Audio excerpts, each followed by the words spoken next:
Hi everyone, I hope that you're having a great week. I created this short video to go over some of the highlights from your clinical vignette assignment number 2, which is due at the end of week 6.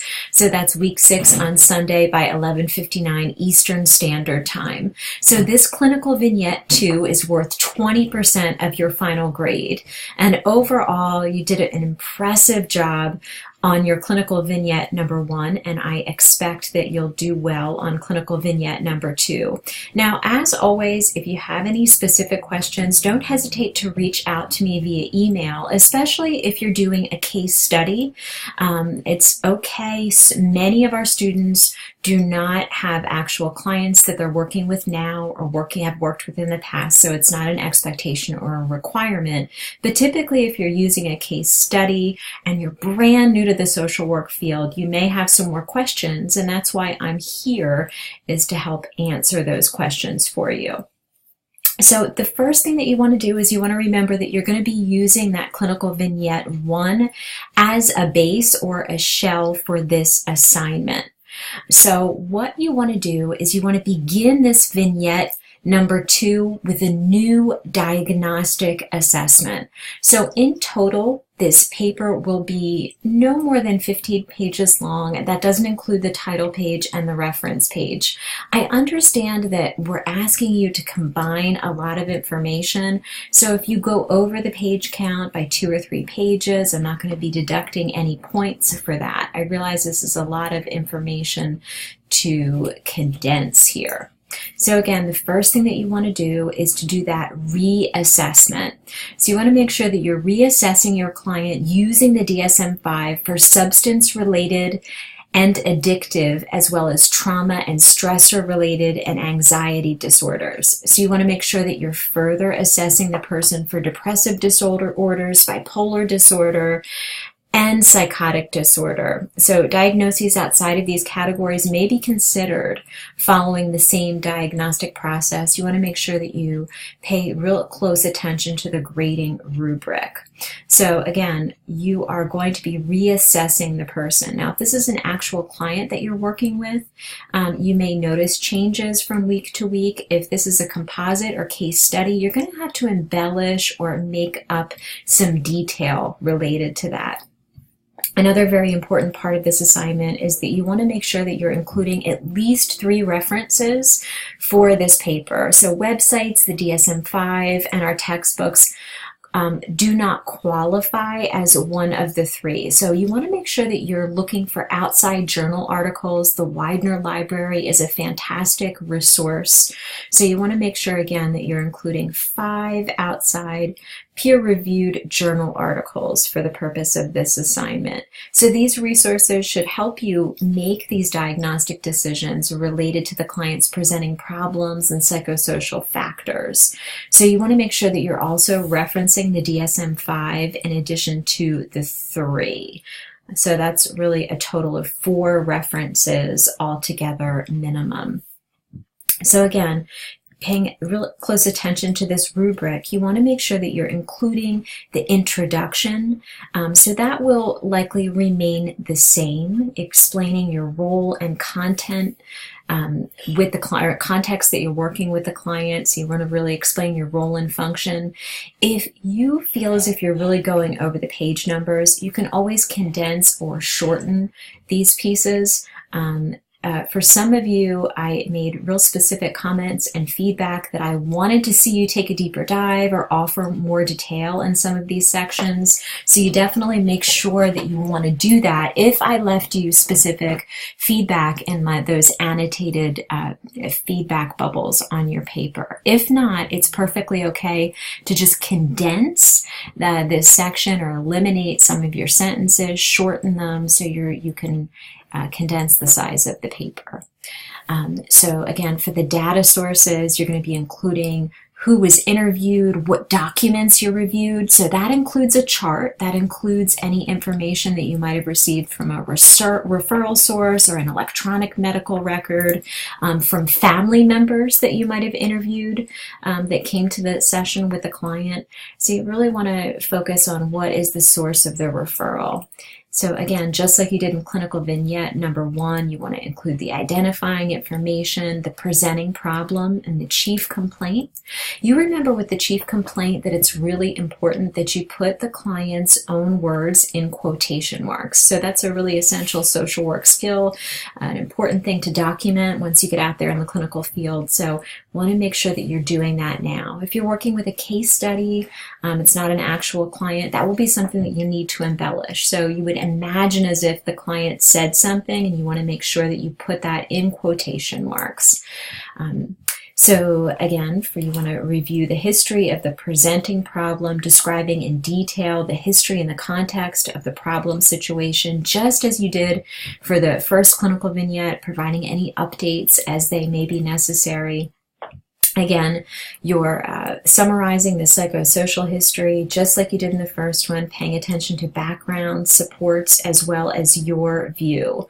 What I encourage you to do is to really pay attention to those supports and strengths. That's an important element of social work practice. We're looking at protective factors. We're looking at strengths. What does the client have in place that they do well? What are their positive attributes? So you want to make sure that you're including those just as you did in the first clinical vignette. And if you didn't focus too much on that, please make sure that you focus on that for clinical vignette number 2.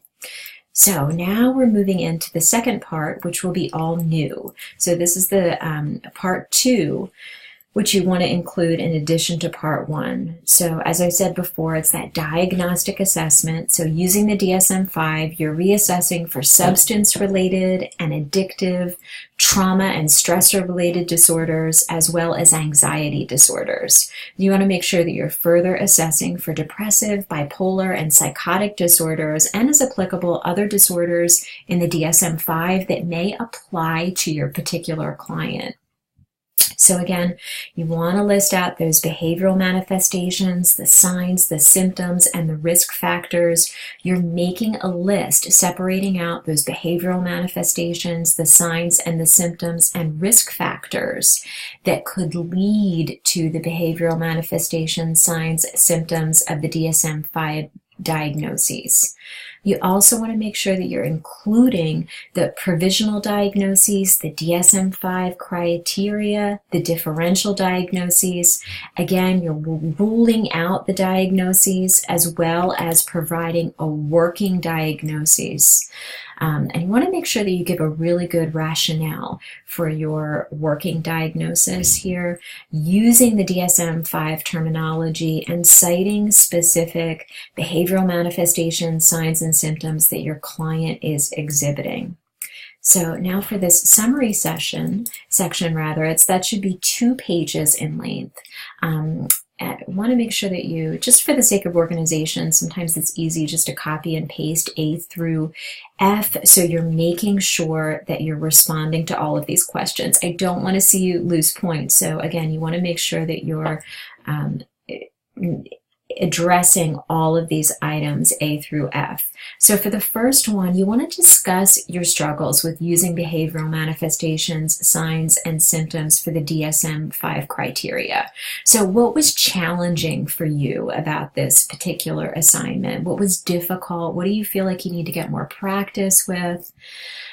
For section B, you want to describe your struggles in resolving the provisional, differential, and working diagnoses. So tell me about what you found particularly challenging. For section number C, in the process of working through the diagnostic assessment, how has your understanding of the individual and their presenting problem changed? So this is something that it may not change, especially if you're working with a case study, or even if you're working with an actual real client. So your understanding may not change, or it could change dramatically. So this really is determined by your particular relationship with the client.